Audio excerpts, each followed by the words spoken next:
ഹദീസിൻ്റെ അടിസ്ഥാന ഗ്രന്ഥങ്ങളായ 6 ഗ്രന്ഥങ്ങളിൽ ഒന്നാണ് സ്വഹീഹു തുർമുദി എന്ന ഗ്രന്ഥം.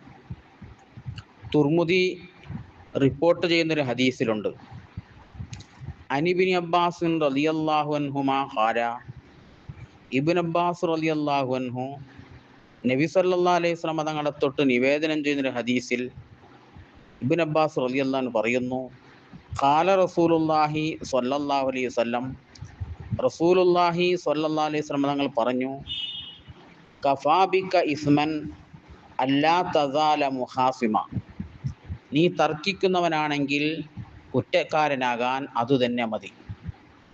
വിട്ടുകൊടുക്കില്ല, ആർക്കും വിട്ടുകൊടുക്കില്ല, തർക്കിച്ച് വിജയിക്കുക തന്നെ ചെയ്യും. അങ്ങനെയുള്ള ആളുകൾ കുറ്റക്കാരനാണ്.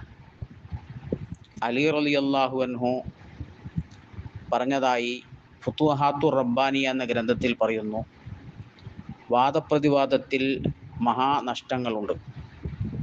വാദിച്ച് ജയിക്കുക, ആവശ്യമില്ലാതെ എല്ലായിടത്തും എല്ലാ സ്ഥലത്തും വാദിച്ച് ജയിക്കുന്നവൻ നഷ്ടത്തിൽപ്പെട്ടു പോകാൻ സാധ്യതയുണ്ട്. അള്ളാഹു നമ്മെ കാത്തുരക്ഷിക്കട്ടെ. അസ്സലാമു അലൈക്കും.